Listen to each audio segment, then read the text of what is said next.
आलमी cup special लेके इस चैनल पे मैं हूँ आपकी खिदमत में हाजिर। आलमी कप के दौरान हम मिलते रहे, बात करते रहे और खेल के मैदान से भी हमने बात की। आलमी कप की 3 मुकाबले बाकी हैं, जस्ट 3 एनकाउंटर्स रिमेन और 3 दिन का खेल बाकी है और एक आलमी चैंपियन है। हमने जो टीमें फेवरेट गिनी थी उनमें से एक टीम नहीं है इंग्लैंड की, और उसकी जगह साउथ अफ्रीका आ गया। और हमने नहीं, सभी ने इंग्लैंड को गर्दाना था वन ऑफ द फेवरेट्स। बाकी 3 वही हैं जो हमने कंटेंडर्स माने थे। अब पहला बड़ा मार्का वानखेड़े में, भारत बमुकाबिल न्यूजीलैंड। भारत की team is on a roll. जिसे हाथ लगाया सोना बन गया, जिसे जो पासा फेंका सीधा पड़ा, जहां कुछ हुआ फेवर में हो गया। बैटिंग, बॉलिंग, फील्डिंग सब में डिसीजंस कामयाब तरीके से लिए टीम ने। Team is on a roll जैसे मैंने कहा। और इंडिया से ही शुरू करेंगे। A very settled batting lineup. Jadeja तक bowlers who can resist.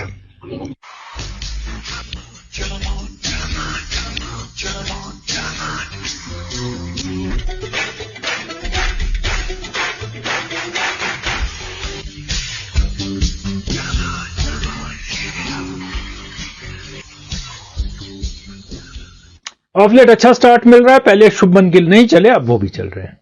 Rohit Sharma initiative ले रहे हैं शुरू में, और जितनी पजीराई उनकी बैटिंग की होनी चाहिए थी नहीं हुई। बाकी प्लेयर्स की बहुत तारीफ हो रही है, लेकिन जो टोन सेट करते हैं, जो दूसरी टीम को डिमोरलाइज करते हैं, रोहित शर्मा, बहुत बड़ा रोल रहा है कामयाबी में उनकी बैटिंग का। कोहली चल रहे हैं, अय्यर स्कोर कर रहे हैं, और most comfortable at the crease KL Rahul. Surya Kumar Yadav को कम मौके मिले हैं, कोई खास कैश नहीं किया एक आध इनिंग के बगैर। एक सेटल बैटिंग लाइनअप को लेकर इंडिया जाएगा मैदान में, ये एडवांटेज है। और इस बैटिंग लाइनअप की कोई खामी आपको ऐसी अपरेंटली नजर नहीं आ रही है, मगर ऐसा है कि अगर 3 विकेट पहले 10 ओवर में गिर जाएं या 2 गिर जाएं, खासकर 3 अगर हों, ये फेस नहीं किया अभी तक इस टीम ने। उसके बाद रिकवरी क्या होगी और कैसे होगी, है कैपेबल टीम करने की। और ज्यादातर हमने चेज में देखा है कि जल्दी भी विकेट गिरे, इंडिया की टीम रिकवर करके स्कोर बना लेती है। लेकिन ये नॉकआउट है, ये राउंड रॉबिन लीग नहीं है, अगले मैच में कुछ करेंगे, इसीलिए प्रेशर होगा टीम पे। जब टीम पे प्रेशर होगा तो बहुत से खिलाड़ी वो गेम नहीं खेल पाएंगे जब वो खेलते आए। अगर ऐसा हुआ तो न्यूजीलैंड को फायदा है। इंडिया को वही गेम खेलनी है जो खेलते आए। अगर नहीं खेली, सरकमस्पेक्ट रहे और उसी में काम हो गया एक आध प्लेयर का, तो मुश्किल हो जाएगी टीम के लिए। इंडियन बैटिंग क्या सोच रही होगी कि अगर न्यूजीलैंड अपने बॉलर खिलाता है सारे और फिलिप्स को एज बॉलर यूज करता है, will attack Phillips, will not spare him. और सेंटनर को भी सेटल होने नहीं देंगे, क्योंकि सेंटनर बड़े चालाक बॉलर है। कम से कम 2 बॉलर्स पे प्रेशर हम ऐसा लाएंगे कि कुछ और सोचना पड़े विलियमसन को, जिसमें गलतियां भी होती हैं और जिसमें स्कोर लंबा हो जाता है टीम का। कुछ बॉलर्स को तो टारगेट करेंगे ये। अब न्यूजीलैंड की लाइनअप क्या होगी ये सोचना पड़ेगा। वो जब बैटिंग की उनकी बात या टीम के करेंगे तब करेंगे। पिछले मैचों से एविडेंट है इंडिया मैच विनिंग साइड ही खिलाएगा, और अश्विन नहीं खेलेंगे ये आलमी कप। क्योंकि बात सिंपल सी है कि फिर नीदरलैंड के साथ खेलते, क्योंकि मैच फिट हो जाते थोड़े से। ये नहीं कि उनको तजुर्बा नहीं है। न्यूजीलैंड में बहुत से लेफ्ट हैंडर हैं, क्या उनके लिए सरप्राइज के लिए रखा है आप खिलाएंगे? मगर मुझे नहीं लगता। यादव और जडेजा अनसेटल नहीं होंगे, so Ashwin sits out. As a stroke of luck Shardul Thakur बाहर बैठ गए, क्योंकि हार्दिक पांड्या जख्मी हुए थे और शमी आ गए, नहीं तो अभी शमी बाहर ही बैठे होते।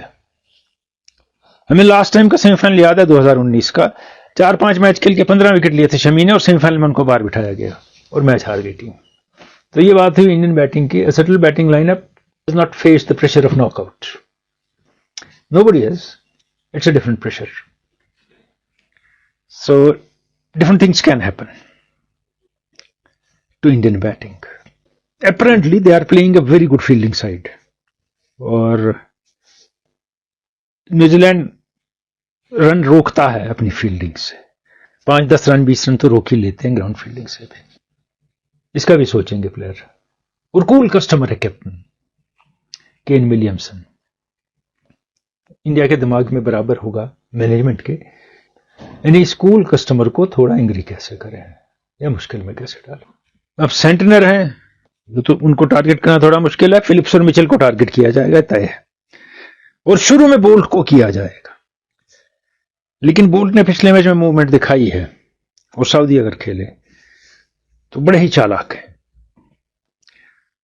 तो मुश्किल हो सकती है।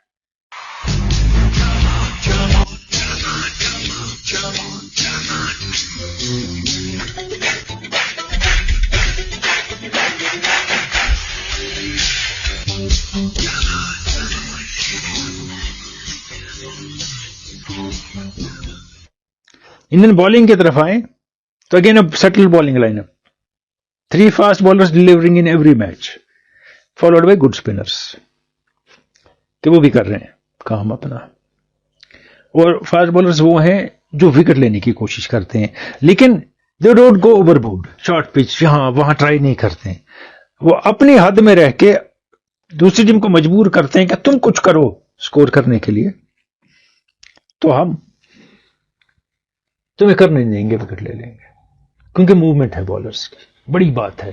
सीधी बॉल वुड की और हारिस रऊफ की देखा हमने कितनी पिटी, they move the ball, so stroke play becomes rather susceptible, a batsman becomes suspect to moving balls, catch लगेंगे, ये होगा वो होगा। वैसे बोल्ड करते हैं इंडियन प्लेयर बहुत, मगर थॉरोली अटैक नहीं हुआ इन पे, और 2 पे लगातार इकट्ठे फास्ट बॉलर्स पे। जब वो होगा तब देखना इंडियन टीम बॉलिंग क्या करती है। पिछले मैच में 10 ओवर में 74 रन मारे कुलदीप यादव को न्यूजीलैंड ने, तो इस बार भी कुलदीप यादव को पता होगा कि वो क्या करेंगे इनके साथ जाने के लिए, कैसे अटैक करेंगे इनको। इंडिया की खामी क्या है बॉलिंग में सबसे बड़ी, ओनली 5 बॉलर्स। अगर एक पैच में फंस गए जहां आपका एक बॉलर या 2 बॉलर पिट रहे हैं, तो बड़े बॉलर को जिसको आपने एंड के लिए रखा है, बाकी चीजों के लिए रखा है, उसको बीच में बॉलिंग करानी पड़ेगी। यहां रास्ता निकलता है न्यूजीलैंड के लिए, और नेक्स्ट ऑप्शन नहीं है। बैटिंग ऑलराउंडर्स नहीं है टीम में, और न्यूजीलैंड भी जानता है ये इशू है। अब न्यूजीलैंड को इसके लिए क्या करना होगा, जब न्यूजीलैंड की बैटिंग की बात करेंगे तब हम करेंगे। इंडिया ने जो आखिरी मैच अपना खेला नीदरलैंड के साथ खेला, और उसमें हमने देखा कि रिलैक्स तो नहीं थे, मॉकरी बना रहे थे मैच की। गिल बॉलिंग कर रहे हैं, कोहली बॉलिंग कर रहे हैं, मजाक हो रहा है, इट गेट्स इनटू यू। अब कहेंगे कैसे, ये तो प्रोफेशनल है। एक मूड और टेनर और टोन सेट हुआ पिछले मैच में कि something easy is happening, we are suppose to win and will win. और बाद में वापस शमी को, बुमराह को लाना पड़ा कि यार खत्म करो, ये तो चले जा रहे हैं, 250 रन बना लिया अपोजिट टीम ने। तो that casual approach, callousness might hit the team. आप कहेंगे कैसे, ये क्या बात हो रही है, हो जाता है, इंसान खेल रहे हैं, जज्बात भी होते हैं, और कभी ऐसा है बह भी जाते हैं रो में। अगर पूरी 11 खिलाई थी वही जो मैच जीत रही है, जो बाहर बैठे थे उनको चांस नहीं दिया नीदरलैंड के साथ, तो फिर उसी टीम से बॉलिंग करनी थी, मजाक बनाने की कोशिश नहीं करनी थी। Now they have to get back into a great fighting mode, which they can, they are professionals, but it might still affect them also. Possible है, नहीं भी हो सकता।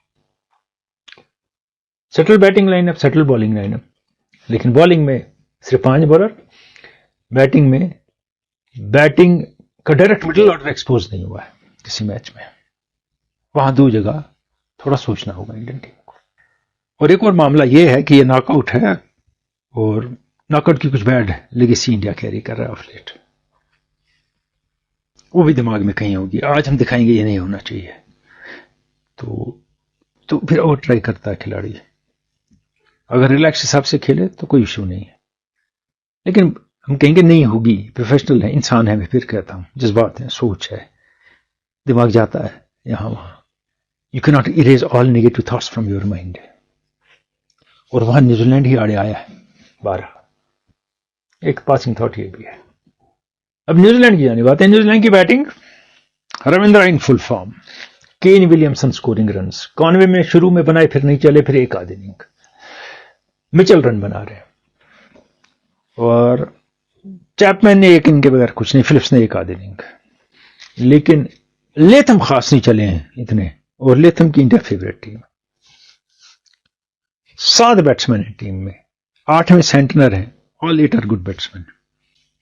लेकिन एक चीज मेरे ख्याल में उनको सोचनी होगी इंडियन बॉलिंग के सामने, कॉनवे और रविंद्रा को ओपनर नहीं भेजना है, एक को डिसलॉज करना है, फिलिप्स को भेजना है, राइट हैंडर और लेफ्ट हैंडर को, टू अनसेटल इंडियन बॉलिंग।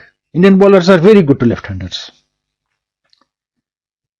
थोड़ा स्क्रिप्ट चेंज करना है ताकि इंडियन बॉलर्स को कुछ सोचना पड़े, रन के साथ फील्ड चेंज हो, आपकी ट्रेजेक्ट्री चेंज हो बॉलिंग की। अगर दोनों लेफ्ट हैंडर आते हैं, it becomes easier for Indian team. और एक और बात कि क्या ये जो बैटिंग लाइनअप है ये टाइम लेगी शुरू में, बुमराह विकेट लेने की ताक में रहते हैं शुरू में, सिराज भी ले लेते हैं, रन पड़ते हैं उनको मगर ले लेते हैं, उसके बाद चल पड़ेगी। अगर ये किया तो India gets into the match seriously into their batting. बहुत कम वक्त लेके they have to start hitting Indian bowlers, unsettle the best ones, किसी को तो रिस्क लेना होगा, सो प्रेशराइज अदर्स। अगर आपने बेस्ट को हिट किया दूसरे प्रेशर में आ जाते हैं, वो करना पड़ेगा उनको अगर इंडियन बॉलिंग को प्रेशर में लाना है, और छठे बॉलर का इंडिया को सोचने पे मजबूर करना है। अगर आपने धीरे धीरे खेला, उसके बाद इसको, इसके बाद उसको, तो पहले वाले घुस गए, वो दूसरों तक वो आसान हो जाएगा सफर इंडियन बॉलिंग के लिए। ये न्यूजीलैंड के लिए बहुत जरूरी है। और एक कामिंग इफेक्ट है, केन विलियमसन आ गए टीम में, बैटिंग में भी, और चैपमैन को यूज कर सकते हैं ये रोटेटिंग हिसाब में, जो नहीं किया अभी तक। वो बहुत मार सकते हैं और गेम चेंज भी कर सकते हैं। लाइनअप का मामला है न्यूजीलैंड के लिए। देखिए जो न्यूजीलैंड की लाइनअप बनती है, जिस तरह से वो खेल रहे हैं, Ravindra, Conway, Williamson, Mitchell, Latham, Phillips, Chapman, Santner, Ferguson, Boult, फिर कौन, साउदी या नीशम। 7 बैट्समैन है। अगर नीशम को खिलाया कि ये बैट्समैन है, बॉलिंग भी करता है, तो गलती होगी। सऊदी को खिलाना है, बड़े मैच का खिलाड़ी है, तजुर्बाकार है, चालाक है, बॉल मूव कराता है। क्योंकि नीशम की बॉलिंग तो इंडिया खातिर में नहीं लाएगा, शायद बैटिंग उनकी का फिर फायदा ही ना हो। अगर 8 बैट्समैन नहीं कर सकते हैं तो 9वां क्या करेगा। So they have to go with Southee. Jamieson का चांस नहीं है, अभी आए हैं, कहां खेलेंगे वो, नहीं खिलाएंगे उनको। They have to go with Southee. अब एक बात है जो न्यूजीलैंड के दिमाग पे होगी बैटिंग के। पहले मैच में इंडिया के साथ उनका 243 फॉर 4 था, वो 274 टीम ऑल आउट हो गई। Mitchell 130, Ravindra 75, 7 player single sheet digit में, जबकि आपने बुरी तरह यादव को पीटा भी है, फिर भी इंडिया वापस आया और 31 रन में 7 खिलाड़ी आउट कर दिए। वो ये जानते हैं इतनी सी जगह दी तो इतना इंडियन बॉलिंग इतनी वाइड कर देगी। ये उनके दिमाग पे प्ले कर रहा होगा, जैसे कुछ चीजें इंडियन के दिमाग पे हो। और यहां मैं फिर वो कहता हूं, अगर फूक फूक के कदम रखा तो इंडिया मैच ले गया। They have to do something different, go after Indians. Only that way they can win the match by scoring big. So they have to attack at least 2 bowlers relentlessly to make India think about other options. Or create sort of crisis in Indian ranks, bowling ranks, जो उन्हें face नहीं किया अभी तक पूरे tournament में। India ने 100 से पहले 3 टीमें निकाल ली, 200 से पहले 2-3 टीमें निकाल ली बॉलिंग में। So they have not been hit hard. So New Zealand has to do something to hit hard to have chance to win the match. पिछले मैच में स्पिनर कुछ खास नहीं कर पाए इंडिया के। यादव ने 2 विकेट लिए 74 रन देके, और जेडे ने कोई विकेट नहीं लिया। There was Shami effect which finished them. This time they will be aware of it. और स्पिनर ने पिछली बार विकेट ये नहीं लिया इंडिया के, उसका मतलब नहीं कि अगली बार ना ले। एक सेटल बैटिंग लाइनअप न्यूजीलैंड की भी है, गेम चेंजिंग बैट्समैन है उनके पास भी, लंबे खेलने वाले भी हैं। लेकिन वो कैसे अप्रोच करते हैं इंडियन बॉलिंग को, उस पर डिसाइड होगा कि वो कुछ करेंगे या नहीं। बॉलिंग की जाने बात है, पिछले मैच में हमने देखा बोल्ट की मूवमेंट कुछ आ गई थी। सऊदी अच्छी बॉलिंग कर सकते हैं, करते भी हैं। फर्गूसन अच्छी बॉलिंग करते हैं, पेस। फिर सेंटनर आते हैं, सचिन रविंद्रा भी आते हैं बॉलिंग करने, फिलिप्स भी आते हैं बॉलिंग करने, तो मिचेल भी बॉलिंग कर सकते हैं। 7-8 बॉलर हैं, लेकिन इंपैक्ट वाले बॉलर 4 हैं, 5वां कोई एक भी है जिसको इंडिया पकड़ेगा। और वहां न्यूजीलैंड को सोचना है कि मैं इनको कैसे यूज करूं कि इससे पहले कि किसी के पीछे पड़ जाए, बॉलिंग में चेंजेस लाऊं, कम ओवर देके ही ड्रॉप अगर अच्छे कर लिए दूसरे को लाऊं, तीसरे को लाऊं, ताकि बैट्समैन को सोचने पे मजबूर करूं। फर्गूसन पिटते हैं तो बहुत पिटते हैं, और सऊदी भी पिटते हैं, लेकिन उसी पिटने में सऊदी विकेट ले जाते हैं। ये उनमें स्किल है, how to engage a batsman into something which batsman doesn't want to do and get the batsman out. तो सऊदी को खेलना है, कहीं वही ना हो कोटजे को बाहर रख दिया इंडिया के साथ, हद कर दी साउथ अफ्रीका ने। जहां भी अगर सऊदी बाहर बैठ गए तो फर्क पड़ता है, क्योंकि मैट हटनी जख्मी है, वो तो है नहीं। शुरू में डॉट बॉल्स बढ़ा देनी है इंडिया की। Rohit Sharma goes after the bowling, you have to stop him. और गिल को वंदर वाली बॉल थोड़ी परेशान करती है, कर सकते हैं बोल्ट। रोहित शर्मा का यह भी है कि अगर शॉर्ट बॉल फीड की उनको तो सेटल हो गए, वो पुल बेहतरीन करते हैं। फिर एक और बात भी है इससे रिलेटेड कि रोहित शर्मा में एक और चीज भी है, वो शुरू में स्लो भी खेलते हैं विकेट बचाने के लिए अगर गिल हिट मार रहा है, लेकिन फिर लंबा खेलते हैं। वो गियर चेंज करना जानते हैं और बहुत बेहतर तरीके से जानते हैं। इसका ख्याल बॉलिंग को भी रखना और फील्ड प्लेसमेंट को भी रखना है केन विलियमसन ने, क्योंकि कुछ इलाके हैं फील्ड में जहां कोहली ट्रैप होते हैं, कुछ जगहें हैं जहां आप देखते हैं कि रोहित शर्मा मार लेते हैं, कोई और खेलता है। ये स्टडी किया होगा उन्होंने, अगर नहीं किया है ये हो नहीं सकता। और ये भी इतने कच्चे नहीं है कि वहां दे देंगे, मगर दे देता है बैट्समैन वक्त पे। देखिए सीधी बॉलों का असर नहीं होता है बैट्समैन पे, कितनी भी पेस हो। Would Haris Rauf, even at times Ferguson. तो जब तक बॉल मूव नहीं होगी इंडियन बैट्समैन परेशान नहीं होंगे, और हमने देखा मूविंग बॉल के अगेंस्ट परेशान हुए जिस भी टीम की बॉल मूव हुई, ओपनिंग बैट्समैन भी है। तो movement is key to their taking wickets, fast bowler taking wickets. They have to strike early blows to create sort of crisis in batting Indian, जो इंडिया ने face नहीं किया अभी तक। न्यूजीलैंड एक बहुत बेहतरीन बैट फील्डिंग साइड माना जाता था, और इंडिया के लिए ये होगा मामला कि ये रन बहुत रोक लेते हैं। लेकिन पिछले मैच में कोहली का कैच छोड़ा, उन्हें 95 रन बनाए। अब कैच छोड़ना तो बैट्समैन नहीं कहता है, लेकिन जब बैट्समैन के सब लग रहे हो तो कैच भी छूटते हैं। जब उसका फॉर्म थोड़ा ढीला हो तो उसके ब्लाइंडर पकड़े जाते हैं, वो रन आउट हो जाता है, down the leg side catch हो जाता है, कुछ भी होता है। When a batsman is on roll सब हक में जाता है। Indian team is on roll, मगर how many matches can you win continuously on roll? 11 भी जीते टीमों ने वर्ल्ड कप में। इस पे भी न्यूजीलैंड प्ले कर रहा होगा। Law of average will catch up with them. ये कहते हैं, मैं लोग कहेंगे मेरी लाउड थिंकिंग है, नहीं भी हो सकता मगर होता है ये। How long can you maintain your peak and specially in knockout. और न्यूजीलैंड जानता है नॉकआउट में हम इन्हें पछाड़ते हैं, इन पे वो प्रेशर है। सो इवन कॉन्टेस्ट, मैं नहीं कहता हूं कोई टीम आगे, मैं किसी सूरत में नहीं कहता कि इंडिया ओवरवेलमिंग फेवरेट है। इस सिचुएशन में पिछले 3 आलमी कप में न्यूजीलैंड की टीम रही है और 2 मरतबा फाइनल में पहुंची है, और इंडिया कभी नहीं। So they know how to get into final, and maybe it's third time lucky for New Zealand finally. लोग कहते हैं इंडिया डिजर्व्स टू विन, कुछ कहते हैं न्यूजीलैंड डिजर्व्स टू विन, 2 बार फाइनल हारा है। जो अच्छा खेलता है that team deserves to win on that day. It's very simple. So New Zealand must be wishing that they overcome the jinx and get third time lucky with Kane Williamson. And they may as well. Cricket hai, everything is possible. Thank you.